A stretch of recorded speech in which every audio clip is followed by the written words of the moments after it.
अशोकनगर राज्य के छोटे से गांव में सुखीराम और दुखीराम नाम के दो जुड़वा भाई रहा करते थे। वो दोनों किसान थे। दुखीराम जहां मेहनत में विश्वास करता था, तो वहीं सुखीराम अपने नाम के मुताबिक हमेशा सुखी रहने के मुंगेरी लाल के सपने देखता रहता। एक दिन सुखीराम अपने घर पर आराम की नींद सो रहा था कि तभी उसके पड़ोस में रहने वाली जमुना ताई उसे जाकर बोली, अरे यहाँ पर तुम आराम से सो रहे हो, वहाँ तुम्हारा छोटा भाई फसल काट रहा है, तुम्हें फसल नहीं काटने जाना क्या? अरे जमुना ताई, मैंने तो कल ही सारी फसल काट ली। समझ गई, लगता है हर साल की तरह इस बार भी तेरे भाई की फसल तेरी फसल से दुगनी होगी। सुखीराम दौड़ते हुए अपने भाई के खेत में जाकर गुस्से से बोला, माता पिता ने मेरा नाम सुखीराम रखा था, मगर अपने नाम के मुताबिक मैंने अपनी किस्मत उल्टी ही पाई है। माता पिता के देहांत के बाद मैंने कितनी चालाकी से अपने भाई दुखीराम के हिस्से की आधी से ज्यादा खेती हड़प ली, फिर भी समझ में नहीं आता कि मेरी फसल उसकी फसल से कम क्यों उगती है।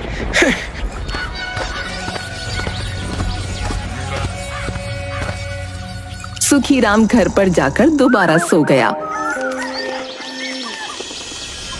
अगले दिन सुखीराम का दरवाजा कोई जोर जोर से खटखटाने लगा। अब इतनी सुबह सुबह कौन आ गया? एक तो ये गांव वाले ना ठीक से सोने भी नहीं देते।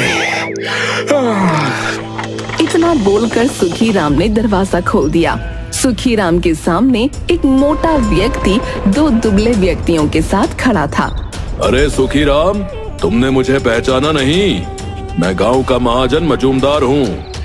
तुमने मुझसे 1 माह पहले 50 स्वर्ण मुद्राएं उधार ली थी, मैं वही वापस लेने आया हूँ। अरे मजूमदार भैया, तुम्हें धोखा हुआ है। मेरा नाम सुखीराम नहीं बल्कि दुखीराम है। मेरा भाई सुखीराम तो सामने वाले घर पर रहता है। ये सुनकर महाजन बुरी तरह से चौंकता हुआ बोला, माफ करना सुखीराम, मुझसे गलती हो गई। तुम दोनों भाई जुड़वा हो ना, इसीलिए ऐसा हुआ। ठीक है, आइंदा से ऐसी गलती मत करना। महाजन दो व्यक्तियों के साथ तुरंत बाहर चला गया। जान बची लाखों पाए, अब मेरा सारा कर्जा दुखीराम चुकाएगा। महाजन तुरंत दुखीराम के घर पहुंचकर उसका दरवाजा पीटने लगा। दुखीराम दरवाजा खोलकर महाजन से बोला, अबे क्या है? दरवाजा तो तू ऐसे पीट रहा है जैसे कि तेरा मेरे ऊपर कोई कर्ज निकल रहा हो। 1 माह होने को आया है, आज तो 50 स्वर्ण मुद्राएं वापस लिए बगैर नहीं लौटूंगा, बताए दे रहा हूँ। चलो अब निकालो मेरी मुद्राएं।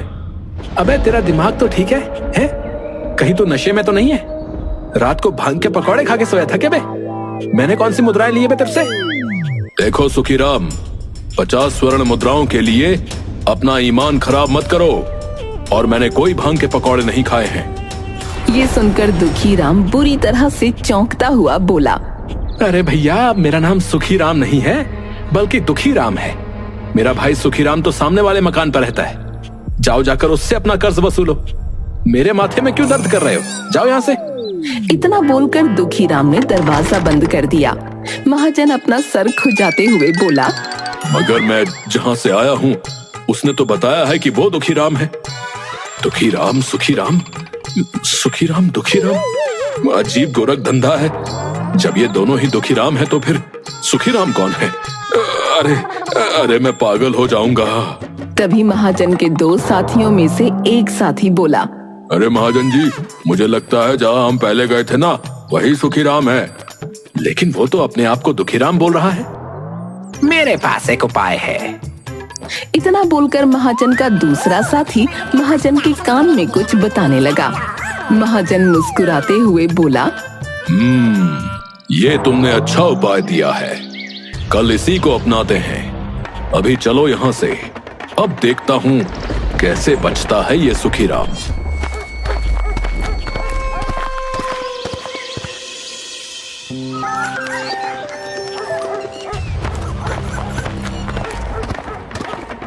अगले दिन सुबह फिर से महाजन सुखीराम के घर का दरवाजा खटखटाने लगा।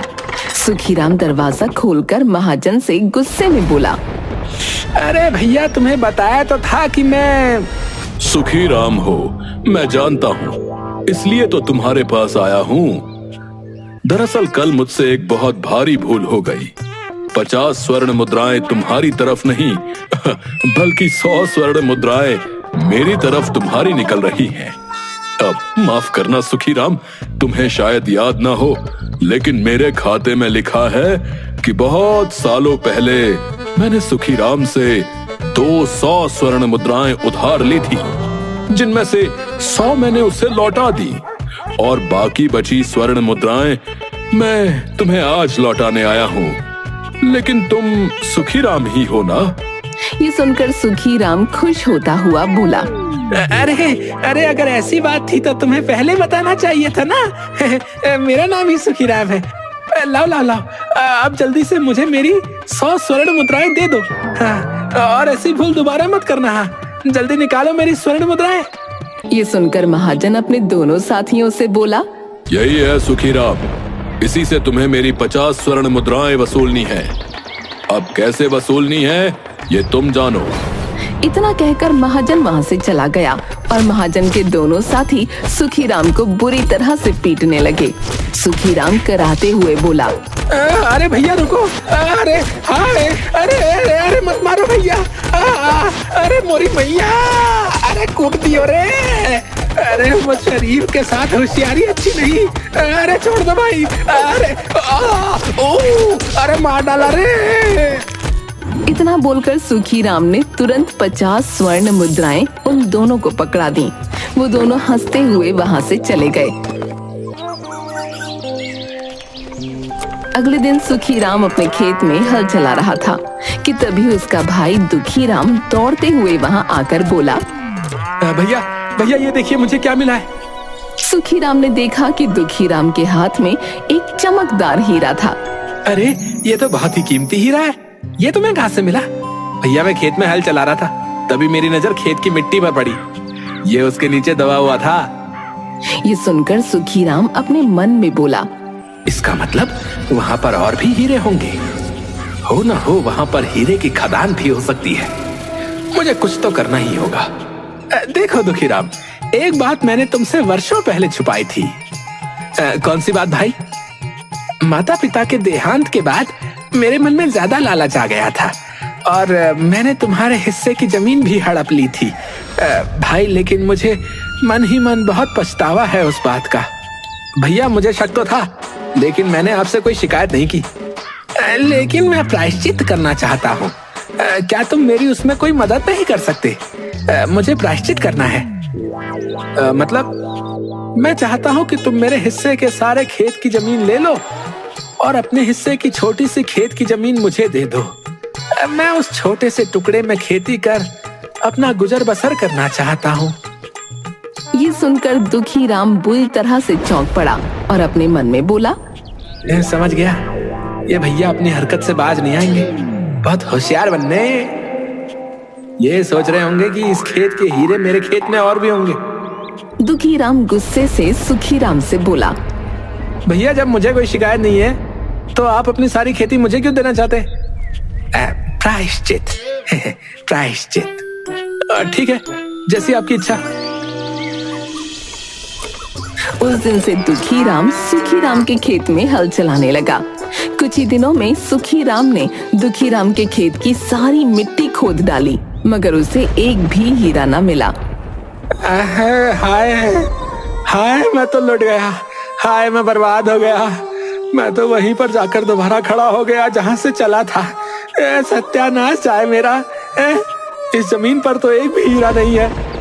तभी वहाँ पर दुखीराम दौड़ता हुआ हाथों में एक मटका लेकर आ पहुँचा। भैया ये देखो मुझे क्या मिला। सुखीराम ने देखा कि वो मटका स्वर्ण मुद्राओं से भरा था। अरे ये मटका तो स्वर्ण मुद्राओं से भरा हुआ है। ये तुम्हें कहाँ मिला? भैया मैं आपके खेत में हल चला रहा था कि तभी जमीन खोदते हुए कोई चीज अटक गई।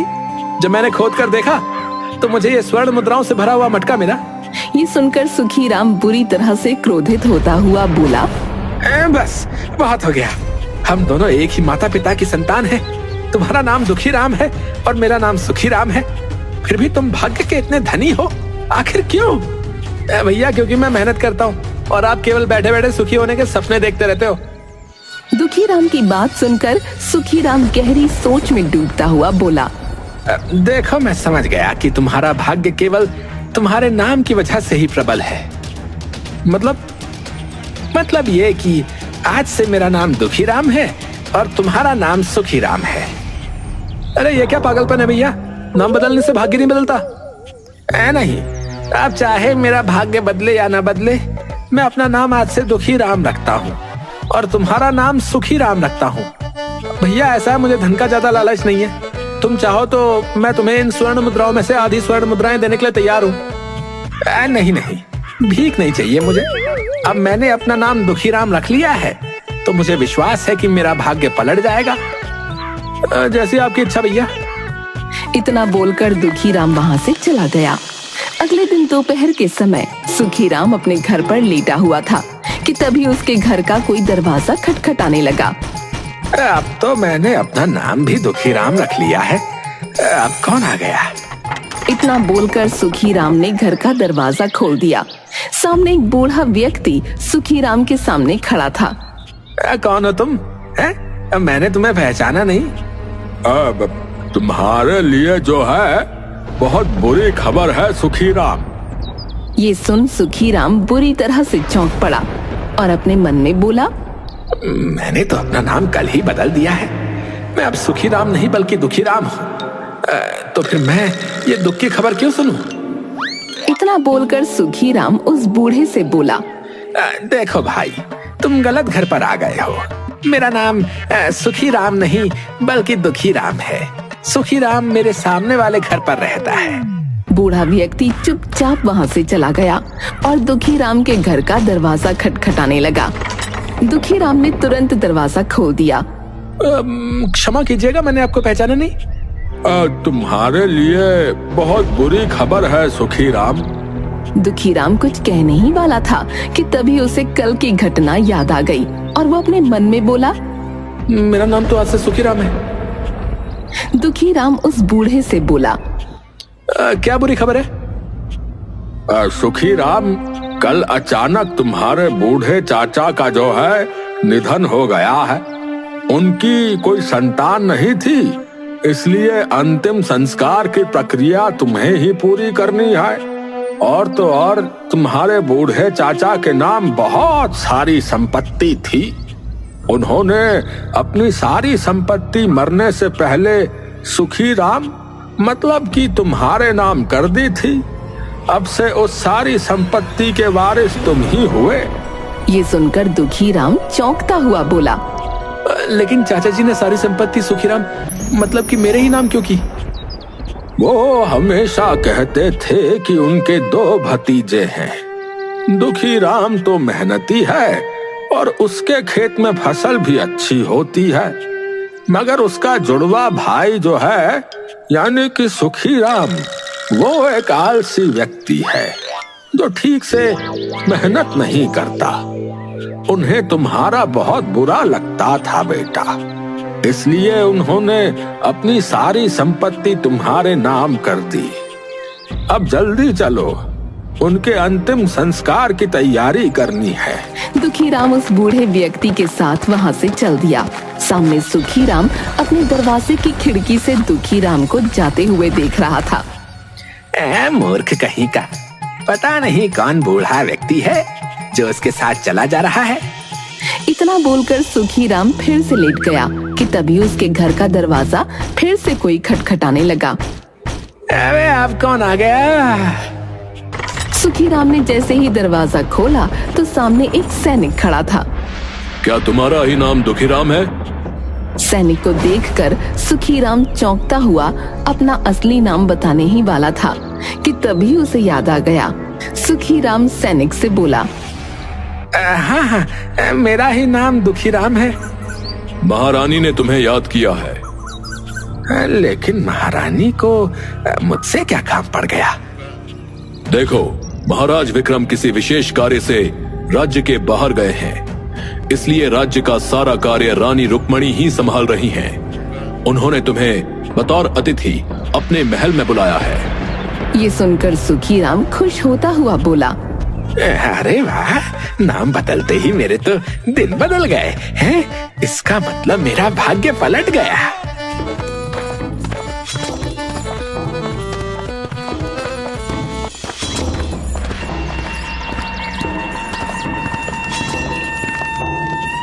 सुखीराम तुरंत उस सैनिक के साथ सीधे महल चला गया जहाँ पर कुछ किसान और खड़े हुए थे।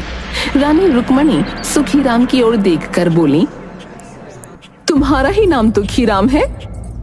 हाँ, मेरा ही नाम दुखीराम है। मुझे सूचना मिली है कि तुम्हारे खेत में राज्य की सबसे अच्छी फसल होती है, क्या यह सत्य है? दुखीराम अपने मन में बोला। ये मूर्ख रानी भी मुझे दुखीराम ही समझ रही है, क्योंकि दुखीराम के खेत की फसल राज्य में सबसे अच्छी होती है। लगता है ये मुझे उपहार में कोई विशेष इनाम देगी। आपने बिल्कुल सही सुना। सुखीराम ने इतना कहा ही था कि तभी रानी रुक्मिणी क्रोधित होते हुए अपने सैनिकों से बोली, इसे मेरी तरफ से 10 कोड़े मारे जाएं। ये सुनकर सुखीराम पूरी तरह से डर गया। ये क्या कह रही है महारानी? बिल्कुल सही कह रही हूँ। तुम्हारी फसल राज्य में सबसे अच्छी होती है, मगर तुमने अभी तक लगान नहीं चुकाया। राज्य कोष खाली हो चुका है। तुम्हें 10 वर्षों का लगान चुकाना होगा, और अब तक जो तुमने लगान नहीं चुकाया उसकी सजा बता तुम्हें 10 कोड़े मारे जाएंगे। रानी रुक्मिणी का आदेश सुनकर सैनिक सुखीराम पर कोड़े बरसाने लगे। सुखीराम दर्द से कराहता हुआ अपने से बोला, अरे मेरा उल्टा भाग्य। जब भी पहाड़ कूदता हूँ मेरे हिस्से में चूहिया ही निकलती है। कुछ ही देर में सुखीराम जमीन पर लेटा हुआ था। जाओ, जाकर 10 वर्ष के लगान का इंतजाम करो। नहीं तो क्या? नहीं तो लगान ना चुकाने पर तुम्हें राज्य में सबके सामने फांसी पर लटका दिया जाएगा। ये सुनकर बेचारा सुखीराम रोता हुआ अपने घर पर आ गया कि तभी अचानक उसका भाई वहाँ पर आ गया और उसे सारी घटना बताते हुए बोला, भैया, चाचा जी ने सारी संपत्ति आपके नाम कर दी थी, परंतु आपने तो अपना नाम ही बदल दिया। और आपके चेहरे पर ये दर्द कैसा? ये सुनकर सुखीराम फूट फूट कर रोने लगा। सुखीराम रोते हुए सारी घटना बताने लगा। मेरा तो भाग्य ही उल्टा है छोटे। अब मुझे तेरी बात समझ आ गई है कि नाम बदलने से भाग्य नहीं बदलता। भैया चिंता मत करो, 10 वर्षों का लगान मैं चुका दूंगा। भैया, भाग्य केवल उसी का बदलता है जो दूसरों की खुशहाली देखकर खुश होता है, जो किसी से ईर्ष्या नहीं करता और अपनी सच्ची मेहनत और लगन से अपने कार्य को पूरा करने का प्रयास करता है। चाचा जी ने सारी संपत्ति आपके नाम की है, इसीलिए उसके मालिक आप ही हुए। अपने भाई की बात सुनकर सुखीराम मुस्कुराने लगा और उस दिन के बाद वो सुधर गया।